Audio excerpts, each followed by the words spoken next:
Hello everyone, my name is Sierra LVX and this is my one marvelous scene. Nando started this and assembled a bunch of other video essayers to do this as well, so you could say it's the most ambitious crossover. No, I'm not gonna make that joke. So many people have made that joke. Let's just jump into it. My number one favorite MCU scene is from Doctor Strange, and it's my favorite movie out of all the Marvel movies so far. I'm so glad no one has taken the scene because it's such an important one to the plot and such a poignant one as well. And it also means a lot to me personally. The scene in particular is the Ancient One's last words to Stephen Strange. By this point in the film, Stephen is unsure about whether to stay at Kamar-Taj and has just killed a man. Sorry, that was the worst impression of him ever. Opposing the Hippocratic oath he took as a doctor. So Stephen has this choice now. He wants his rich, easy life back, but at the same time is becoming aware of how big of a douchebag he was then, thanks to Christine. He's given a chance to change his life, and he's gauging just how much he wants to when the Ancient One tells him how Benjamin Pangborn, got his legs back. He channels dimensional energy directly into his own body.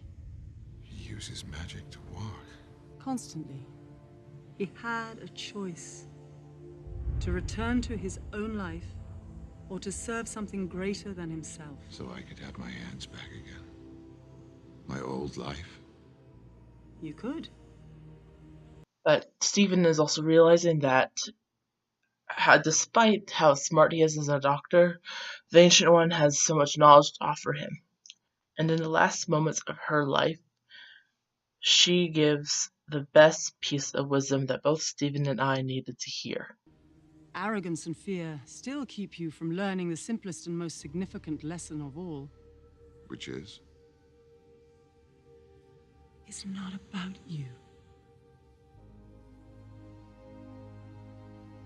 It's a simple truth, but one very hard to learn for an acclaimed doctor and for me, a young fangirl who's always wanted to be the center of attention.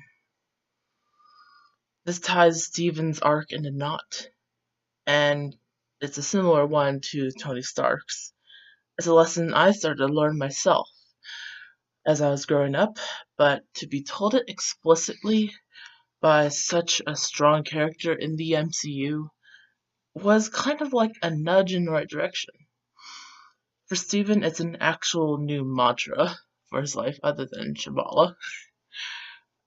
And for me, it's a reminder to always put my friends' needs before mine. I know I took a very different tone in this video compared to others in the playlist like Captain Midnight, Hello Future Me, and Roundtable, but I think when we look at the scope of the MCU, the billions it has made in the box office, and the legacy it has made on film,